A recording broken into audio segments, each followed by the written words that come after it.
अस्सलाम वालेकुम स्टूडेंट, आप देख रहे हैं मेरे यूट्यूब चैनल तालीम और तरबियत की दुनिया। मैं हूं मोहम्मद यासिर इकबाल। हमारे पास स्टूडेंट एक्सरसाइज जो है वो 1.2 है, क्लास 9 का मैथ जो है, जो अपडेटेड एडिशन है वो। क्वेश्चन नंबर 4 जो है इसमें वो कह रहा है use properties of exponent to simplified right answer in positive exponent. दो चीज़ें कह रहा है, एक तो कह रहा है कि जो प्रॉपर्टीज ऑफ एक्सपोनेंट है उनके हिसाब से आपने इसको सिंप्लीफाई कर देना है, और आंसर जो है वो पॉजिटिव एक्सपोनेंट में होना चाहिए, यानी उसकी जो पावर होगी वो क्या होगी, पॉजिटिव होगी। क्वेश्चन नंबर 4 जो है उसका पहला पार्ट जो है वो मैंने यहाँ लिख दिया है। अब देखें ये 16, इस डॉट का मतलब क्या है, मल्टीप्लाई, यानी 16 मल्टीप्लाई हो रहा है 16 से, और अगेन डिवाइड भी 16 से हो रहा है। तो इसमें हमारे पास अगर देखें तो ये जो 16 है ये बेसिकली हमारे पास एक बेस है। इनकी जो एक्सपोनेंट है 1/5 इस 16 का एक्सपोनेंट है, देन 1/4 एक्सपोनेंट है, एंड -3/10 जो है एक्सपोनेंट है। जब भी बेस आपकी सेम हो तो आप एक्सपोनेंट जो होते हैं वो एक बेस पर इकट्ठे कर लिए जाते हैं। तो इसमें हमारे पास देखें 16 3 टाइम है, तो इसको मैं 16 को क्या करूँगा, 1 टाइम लिखूँगा। 16 को मैंने एक दफ़ा लिख दिया। अब इसका ये जो पहला एक्सपोनेंट है वो एज़ इट इज़ में लिख दूँगा 1/5। अब देखिए ये 16 और ये 16 ये दोनों क्योंकि आपस में मल्टीप्लाई हो रहे हैं, तो जब भी सेम बेसिस मल्टीप्लाई हो रही हों तो उनके जो एक्सपोनेंट होते हैं वो ऐड हो जाते हैं। ये हो गया। अब इसी तरह ये क्योंकि डिवाइड हो रहा है तो डिवीजन में तो सब्ट्रैक्शन होती है। डिवीजन में हमारे पास क्या होती है, सब्ट्रैक्शन होती है, तो इसलिए ये माइनस होगा, कौन सी, ये वाली पावर क्या होगी, माइनस होगी, यानी -3/10 हो जाएगा। अब ये नीचे वाली पावर क्यों ऊपर जाके यानी कि ऊपर वाली पावर के साथ माइनस हुई, क्योंकि जब डिवीजन होती है यानी बेस कोई नीचे हो तो उसकी जो पावर होती है वो माइनस होती है। तो अब आप इस तरह लिखने के बजाय आप चाहें तो आप इसको ऐसे भी लिख सकते हैं, ये ख़त्म कर देता हूँ और मैं साइन को माइनस माइनस को प्लस करके लिख देता हूँ। या आप यूँ समझें कि ये जो नीचे वाली पावर है, जब यही वाली नीचे वाली पावर ऊपर वाली बेस के ऊपर यानी नीचे से ऊपर जाएगी तो उसका साइन चेंज हो जाएगा। नेगेटिव था तो पॉजिटिव हो गया। अगर फ़र्ज़ करो ये +3/10 होता तो यहाँ पे -3/10 हो जाता। ये आ गया। अब हमने क्या करना है, ये 16 इसी तरह लिख लिया। अब आपने क्या करना है कि अगर इन सारों का एलसीएम लें 5, 4, 10 का, तो इसका जो 20 है ना वो एलसीएम आता है। यानी अगर आप ऐसे लें 5, 4 और 10 का, मैं ऐसे अगर एलसीएम ले लूँ, तो 2 का टेबल 5 ऐसे ही, 2 का टेबल 2 पे भी 2 ज़र 4, 2 5 ज़र 10, फिर मेरे पास 2 का टेबल जाता है 1 ज़र एंड 5 ऐसे ही। अब 5 का टेबल जाएगा 5 1 ज़र 5 1 ज़र 5 1 ज़र। तो ये देखें 2 मल्टीप्लाई बाय 2 मल्टीप्लाई बाय 5 तो टोटल 20 आता है। तो यूँ मेरे पास इसका एलसीएम 20 आ गया। अब आपने क्या करना है कि ये 5 जो है इसका टेबल इस पे लेके जाना है। 5 का टेबल 20 पे 4 टाइम जाता है, इसलिए यहाँ पर 4 आ जाएगा। 4 का टेबल 20 पे 5 टाइम जाता है, तो इसलिए ये 5 1 ज़र 5 हो जाएगा।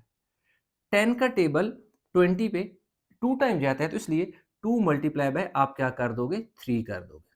या इसको आप और इस तरह लिख देता हूँ कि यहाँ आ जाएगा 1 multiply by 4 plus 1 multiply by 5, ठीक है? कैसे?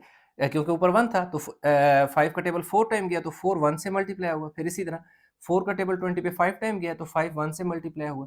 10 का टेबल 2 टाइम गया तो ये 2 जाके 3 से मल्टीप्लाई हो गया। तो यूँ हमारे पास यानी कि 16 की पावर क्या आ जाएगी, 4 1 ज़र 4, 5 1 ज़र 5, 2 3 ज़र 6 डिवाइडेड बाय मेरे पास क्या आ गया, 20। अब देखें जी नेक्स्ट मेरे पास क्या आ जाएगा, 16 की पावर कितनी हो जाएगी, 15 डिवाइडेड बाय 20। अब देखें ये जो मेरे पास 16 है डिवाइड बाय 20 है, तो इसको हम क्या कर सकते हैं कि सेम टेबल से कैंसिल भी हो सकते हैं। यानी कि अब मैं यहाँ लिख देता हूँ, ठीक है।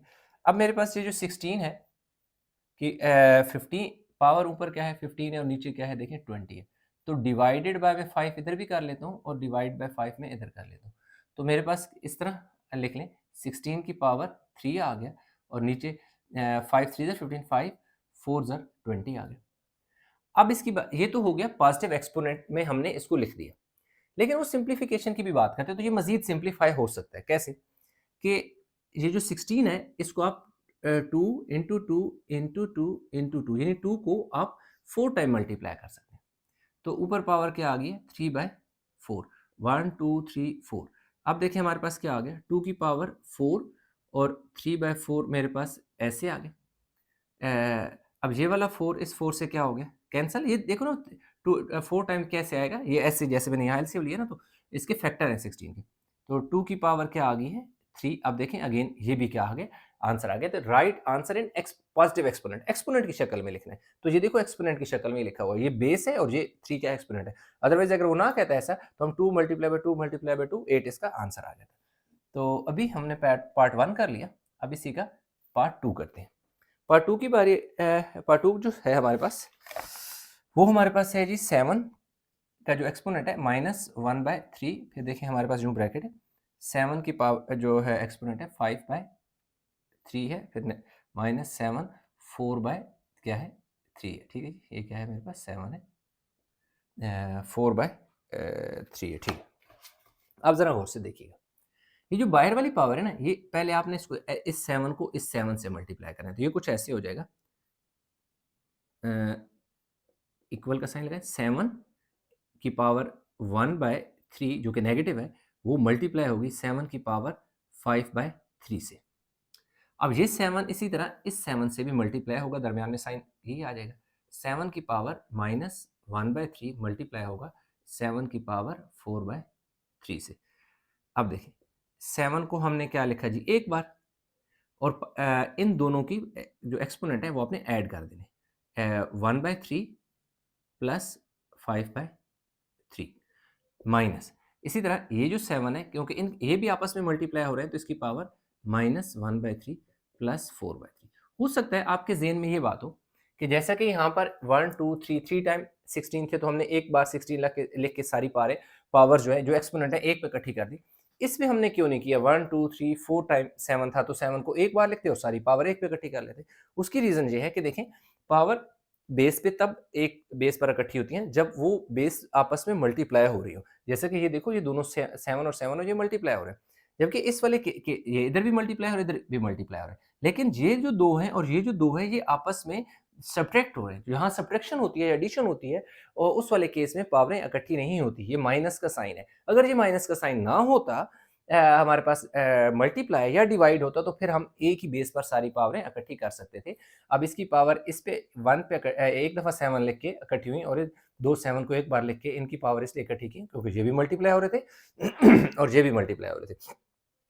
अब देखें ये इसका यहाँ क्या आ जाएगा, देखिए 7 की पावर ऊपर देखिए 3 एलसीएम ले लें, तो -1 प्लस 5 आ जाएगा, क्योंकि नीचे इनका डिनोमिनेटर सेम है। इसी तरह 7 को एक बार फिर लिखेंगे, 3 को हमने लिखा जी एक बार, -1 प्लस 4। तो ये देखें हमारे पास यहाँ क्या आ जाएगा, 7 की पावर 4/3 आ जाएगा, और यहाँ हमारे पास 7 की पावर क्या आ जाएगा, 3 बाय क्या आ जाएगा, 3 आ जाएगा। अब देखें ये 3 और 3 कैंसिल हो जाएगा, तो आप इसे लिख सकते हैं 7 की पावर 4/3 माइनस 7 की पावर 1। इसके आगे मज़ीद ये सॉल्व नहीं हो सकता, तो हम इसको इधर ही लेफ्ट कर देंगे। पार्ट 3 की बात करें, यहाँ ये जगह है, तो इंशाल्लाह इसी में पार्ट 3 हम कोशिश करेंगे कंप्लीट हो जाए। 2 की पावर हमारे पास क्या है जी, 2/3 है, इंटू 2 की पावर 1/7 है, डिवाइड बाय 2 की पावर 1 बाय क्या है जी 2 है। ठीक है, अब देखें क्योंकि ये भी 2 है, ये भी 2 है, ये दोनों 2 मल्टीप्लाई हो रहे हैं और ये डिवाइड हो रहा है, तो बेस एक जैसी है तो एक्सपोनेंट एक पे इकट्ठे कर देंगे। तो अब हमने क्या करना है, 2 को एक बार लिखना है, लिख दिया जी 2 को एक बार। पहली पावर इसकी क्या है 2/3 लिख दिया, फिर साइन प्लस का आएगा क्योंकि ये दोनों मल्टीप्लाई हो रहे हैं, तो 1/7 आ जाएगा। फिर ये जो 2 की पावर 1/2 है, ये क्योंकि नीचे से ऊपर जा रही है, और दूसरी वजह यह है कि ये डिवाइड पे था, तो इसलिए इसकी पावर ऊपर जाकर माइनस हो जाएगी। अब देखिए इन सारों का जो है ना, अगर हम एलसीएम लें तो ये हमारे पास कितना आ जाएगा जी, 7 3 ज़र 21 42 आ जाएगा। यानी 7 3 7 2 ये तीनों प्राइम नंबर है इनका कोई प्राइम फैक्टर तो होगा नहीं, तो डेफिनेटली फिर ये तीनों आपस में मल्टीप्लाई होंगे। 3 7 ज़र 21 21 2 ज़र 42। तो ये देखिए मैंने 2 को एक बार लिख दिया एक बार 2 को। इसमें क्या हुआ कि ये एलसीएम आ गया 42। तो अब देखें 3 का टेबल 42 पे कितनी दफ़ा जाता है, 3 1 ज़र 3 और 3 4 ज़र 12, यानी 42 को अगर आप डिवाइड करें ना, देखिए 42 को मैं साइड पे डिवाइड कर लेता हूँ किससे जी, 3 1 ज़र 3 3 4 ज़र 12, तो 14 आ जाएगा। तो 2 मल्टीप्लाई बाय क्या आ गया 14। 7 का टेबल 6 टाइम जाता है, तो 1 मल्टीप्लाई बाय 6। 2 का टेबल 21 टाइम जाता है, तो 21 मल्टीप्लाई बाय 1 आ गया। तो यूँ हमारे पास जो 2 है उसके कितना आ जाएगा जी, 28 हो जाएगा, 6 हो जाएगा और 21 1 हो जाएगा और नीचे हमारे पास कितना आ जाएगा 42 हो गया। अभी हम यहाँ पर इसको हो जाए कंप्लीट हो जाएगा। अब देखिए 2 इसी तरह आपने लिख देना है, इसको रेज कर देते हैं। अब इसकी जो नीचे डिनोमिनेटर है दैट इज 42, आपने ऐसे ही लिख देना है।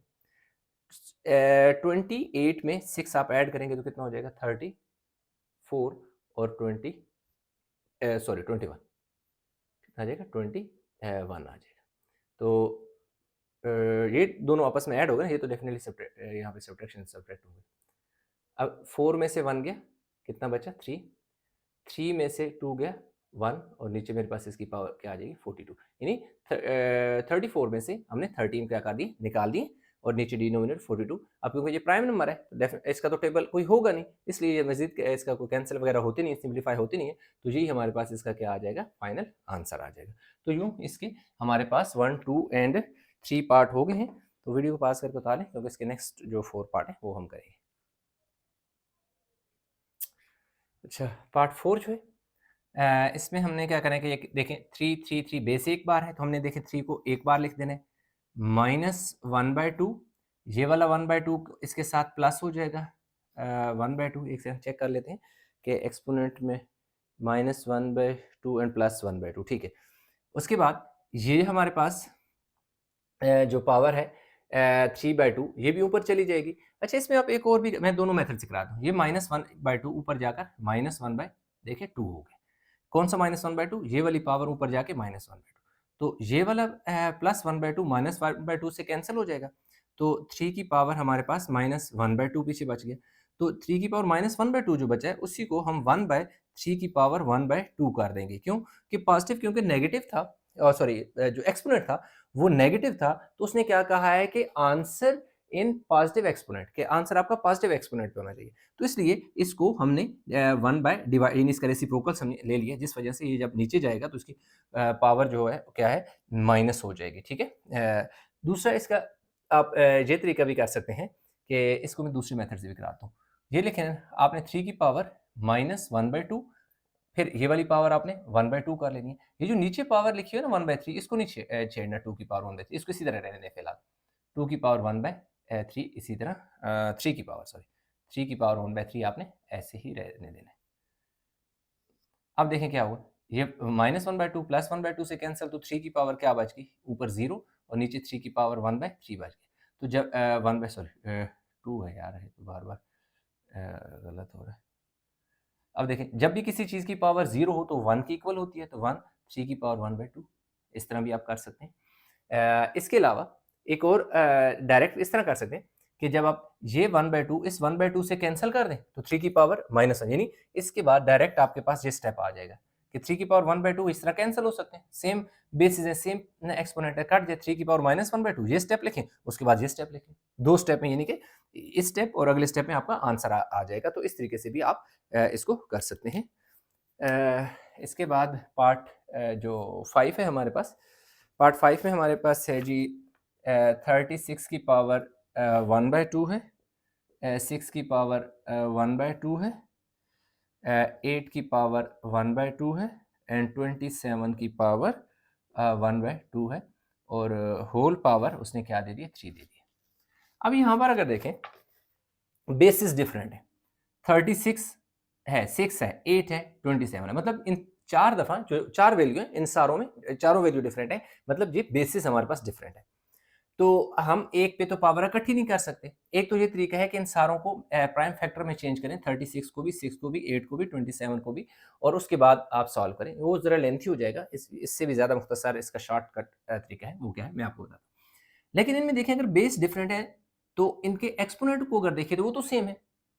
अगर बेसिस बेशक डिफरेंट हो और एक्सपोनेंट सेम हो तो आप उसको कॉमन जो है पावर में लिख दें, यानी 6 इन सारों से पावर आप क्या कर दें हटा दें 27 और इसकी पावर आपके पास कितनी, यानी कि होल पावर बना दें 1/2 और बाहर जो है ना 3 इसी तरह रहने दें।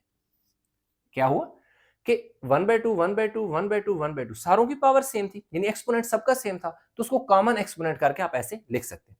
उससे क्या फायदा हुआ, उससे ये फायदा हुआ कि आप कैंसिल कर सकते हैं बहुत इनको। कैसे? अब देखिए 9 के टेबल से आपका कैंसिल होगा। ये देखिए अगर इसको मैं 9 के टेबल से डिवाइड बाय 9 कर दूं और इसको भी डिवाइड बाय 9 कर दूं, तो और इसको डिवाइडेड बाय 2 कर दूं और इसको भी डिवाइड बाय 2 कर दूं, मतलब ये कि टेबल किससे कैंसिल होगा। 9 का टेबल 4 टाइम जाएगा, 2 का टेबल 6 पे 3 टाइम जाएगा, 2 का टेबल जो है कितनी दफ़ा जाएगा 4 पे 8 पे, 2 4 ज़ार 8 और 9 3 ज़ार 27, ये हो गया। और अब देखें पावर क्या हो जाएगी, 3 1 ज़ार 3/2 हो जाएगी। अब क्या होगा, 4 4 से कैंसिल, 3 3 से कैंसिल, तो क्या बचा 1, क्या नेक्स्ट स्टेप में हमारे पास 1 की पावर 3/2, तो 1 की जो भी पावर हो वो 1 ही होता है, यानी उसकी पावर बेशक जो भी होती है 1 चेंज नहीं होता, 1 इसी तरह रहता है। तो यूँ हमारे पास क्या हो गया 1 आंसर आ गया। 9 4 ज़ार 36 4 लिख दिया, 2 3 ज़ार 2 3 ज़ार 6, 2 4 ज़ार 8, 9 3 ज़ार 27, 3 3 से 4 4 से कैंसिल हो गए तो आंसर आ गया। इसके बाद अगर हम बात करें पार्ट नंबर 6 की, तो पार्ट नंबर 6 में हमारे पास है जी 2187, ए का जो पावर है वो 5 है, बी 17 है और डिवाइड बाय 8 12 है और बी क्या है 17 है और होल का जो इसका एक्सपोनेंट है वो 1/7 है। ठीक है, इसमें हम सबसे पहले 2187 का यहाँ साइड पे ऐसा करते हैं कि पहले इसके प्राइम फैक्टर निकाल लेते हैं। 2187 जो 3 है वो 7 टाइम आएगा, 3 7 ज़र 3 2 ज़र 6, 3 9 ज़र 27, 3 2 ज़र 6, 3 4 ज़र 3 3 ज़र 381 ज़र 327 हो जाएगा, फिर 3 9 3 3 और 3 1 1 2 3 4 5 6 7, तो 3 की पावर इसकी जगह मैं क्या लिख लूँगा, 3 की पावर 7 लिख दूँगा कि 3 की पावर यानी 3 को 7 टाइम मल्टीप्लाई करने से 2187 आता है। अब देखें ये जो बी है, बी 17 है ना, तो मैं क्या करूँगा 17 माइनस 3 करूँगा, क्यों? कि ये जो बेस है इसकी एक्सपोनेंट 17 है, जबकि यही यही बेस ये जो यहाँ पे है वो यहाँ पे भी है, लेकिन इसका एक्सपोनेंट क्या है 3 है। तो बड़ा एक्सपोनेंट ऊपर है ना, जिस बेस पे बड़ा एक्सपोनेंट होता है, छोटा एक्सपोनेंट फिर उस पे इकट्ठा हो जाता है, इसलिए ये वाला 3 उधर चला गया। इसी तरह अगर हम ए की बात करें तो ए का मेरे पास यहाँ 12 है, जबकि ऊपर 5 था, तो इसलिए ऊपर वाली पावर नीचे आएगी क्योंकि नीचे जो एक्सपोनेंट है वो बड़ा है और बाहर 1/7 इसी तरह। अब देखिए 3 की पावर क्या हो गया 7 हो गया, बी जो है वो कितना हो गया 14 है हो गया, यानी 17 में से 3 निकाले तो ए की पावर कितनी होगी 7 हो गया और बाहर का जो एक्सपोनेंट है वो 1/7 था। तो अब क्या हो गया आपने 7 को इस अंदर वाले एक्सपोनेंट से मल्टीप्लाई कर देना, ये इधर लिख लेते हैं आगे। देखिए 3 की पावर 7 1/7 बाहर वाला है एक्सपोनेंट है, बी की पावर 14 है और 1/7 बाहर वाली पावर है, एंड देन ए की पावर 7 और 1/7 बाहर वाली। 7 7 से 7 7 से कैंसिल और 7 का टेबल 2 टाइम, तो यूँ हमारे पास 3a² बी डिवाइडेड बाय ए, ये हमारे पास इसका क्या आ जाएगा फाइनल आंसर आ जाएगा, जो कि पार्ट 7 है। तो वीडियो को पास करके यहाँ तक उतार लें ताकि आगे इसका जो पार्ट रहेगा वो भी कंप्लीट कर लें। तो स्टूडेंट क्वेश्चन नंबर 4 का लास्ट पार्ट है हमारे पास, इसको हमने सॉल्व करना है। इसमें एक चीज़ कॉमन है कि ये देखें यहाँ पर भी 4 है, यहाँ पे भी 4 है, यहाँ पे भी 4 है, मतलब रेडिकल इनका से। तो अब आपने क्या करना है, ए की पावर 3, बी की पावर 3 और इसकी पावर पहले लिखे ना जी 1/4। चाहे तो इसके बाद का जो स्टेप है वो भी आप पहले कर सकते थे, लेकिन यहाँ पर मैं एक स्टेप एक्स्ट्रा कर रहा हूँ ताकि आपको समझ लगे। सी की पावर 3 आ गया, ए की पावर 3 आ गया और पावर 1/4 आ गया। ठीक हो गई। अब क्योंकि इन सारों के जो एक्सपोनेंट है वो सेम है, तो इसलिए मैं एक्सपोनेंट जो है मेरे पास कॉमन करके मैं उसे लिख दूंगा, दैट इज 1/4। तो जब मैंने इस 1/4 को कॉमन करके लिख दिया तो इसका मतलब है इसका जो एक्सपोनेंट था वो तो ख़त्म कर दें, भूल जाएं। तो ए की पावर 3 आ गया, बी की पावर 3, यहाँ पे क्या आ गया बी की पावर 3, सी की पावर 3, यानी ये वाली भी लिखी, फिर ये वाली, और फिर लास्ट में मेरे पास क्या है सी की पावर 3 है और ए की पावर क्या है 3 है। अब देखें ए की पावर 3 को ए की पावर 3 से कैंसिल कर दें, बी की 3 की बी 3 से कैंसिल हो गया, सी 3 से कैंसिल हो गया और 1 बच गया और होल पावर क्या आ गया 1/4। तो इसका 1 जो है वो हमारे पास आंसर आ जाएगा, क्योंकि 1 का कि जो मर्ज़ी पावर हो वो 1 ही रहता है, वो चेंज नहीं होता। तो यूँ हमारे पास जो क्वेश्चन है वो कंप्लीट हो गया 4। उम्मीद करता हूँ क्वेश्चन समझ आया होगा, इसमें कहीं भी किसी जगह कन्फ्यूजन है नीचे कमेंट में ज़रूर बताइएगा। तो इंशाल्लाह मिलेंगे नए लेक्चर के साथ, तब तक अपना बहुत सारा ख्याल रखिएगा। अल्लाह हाफ़िज़।